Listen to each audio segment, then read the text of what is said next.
For the past 20 years or so, journalists have lamented that the national political conventions are nothing short of a coronation and that there's no real news to cover. But this year, things are shaping up a little differently with some GOP delegates set for a good old-fashioned floor fight. It's been down to the wire for convention prep at Cleveland's Quicken Loan Center. We knew about the success of the Cavs, so we knew we'd have a short amount of time. They had 31 days following the Cavaliers' NBA title run. Out are skyboxes and hoops. In are the delegates, the media, and the hoopla. Donald Trump called the 2012 Tampa convention the single most boring convention he'd ever seen. He wanted more showbiz out of this year's. And he promises to deliver with speakers to include PayPal billionaire Peter Thiel, Trump's wife Melania, his 4 grown children, and assorted celebrities. All this under the watchful eye of a smart new RNC app. The RNC 2016 official app is the place to go for all your convention information. That includes a complete agenda, maps of the hall and the area, restaurants, and a pretty cool bird's eye view of the convention itself. 360-degree cameras will give users a look at every nook and cranny of the arena floor. For the first time ever, the Secret Service was involved in clearing the 15,000 credentialed media. Maybe because they believe there's a possibility of some disturbances, both inside and outside the Quicken Arena. I'd like to punch him in the face, I'll tell you. If the battle of the billboards is any indication, there will be some battles on the floor as well, with some anti-Trump delegates vowing to go down swinging.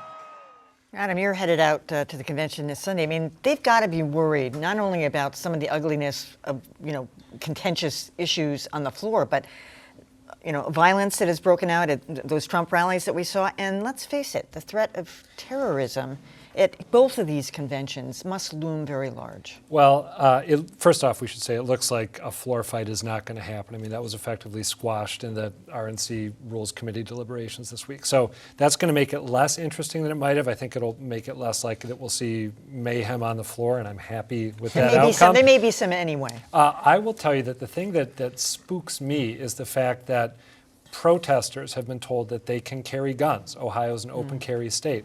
It's going to be okay for protesters to have guns. What they can't have are toy guns, aerosol cans, tennis balls. I'm trying to remember what else is on the list. Umbrellas. Umbrellas, thank you. So my goal is to spend more time in the arena and less time on the periphery where you might get, for example, Black Lives Matter protesters clashing with passionate Trump supporters who also might happen to be carrying weaponry. Yeah.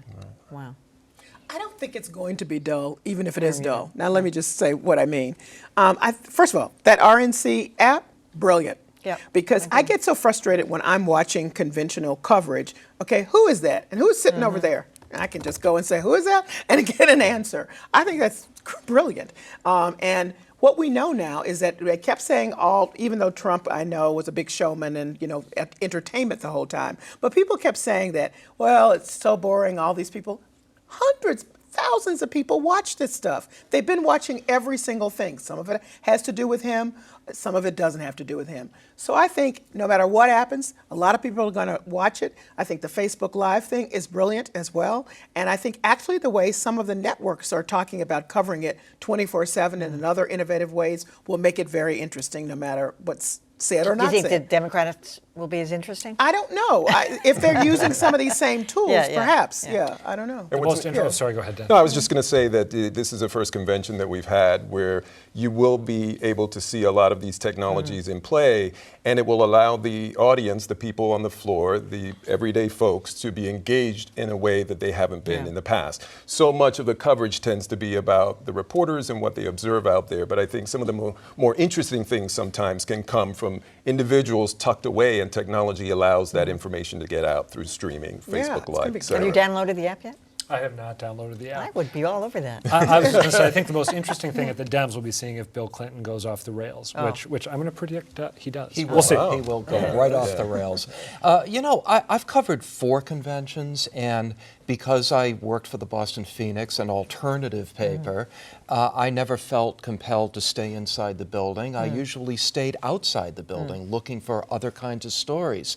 This is kind of scary. If I was going, I think I'd stay inside the building. And aside from whether this is interesting or not, I'm just really hoping everybody stays safe. The reporters, the delegates, the protesters. I mean, there's a feeling in the air right now where you just don't know what's going to happen. And I would remind you that a Black Lives Matter protester in Dallas, where they have open carry, had a rifle. Yes. And his brother encouraged him to turn himself in because that freaked out the cops, particularly after the shooting. Was he a good guy? And in fact, they had his picture up wrongly that he was a suspect in the shooting, and he wasn't. Yes, He just was allowed to, and you can decide for yourself whether or not you think a black man with a rifle allowed to do so in an open carry state gets more scrutiny than somebody else with a rifle in an open carry state. So that's confusing, and the cops have already said that's confusing for us. How do we, if something happens, we don't know who you are with the gun. I'd look at the guy carrying the rifle too. Yeah. Regardless of what color he was. Yeah, I'd look at anybody carrying a rifle. One more interesting thing at the RNC is going to be seeing which people who are on that leaked list of Trump speakers, all the people who don't show, because Tim Tebow, the quarterback. He says he was never invited. Right. Right. So he says he wasn't invited. Seeing if other names fall by the Well, way. what happened to Bobby Knight? He's not on it. Remember, they That's disappointing. That's Maybe actually it'll one of the just be a things I was most surprise. surprised. Is Clint Eastwood coming? I didn't see Clint. All right.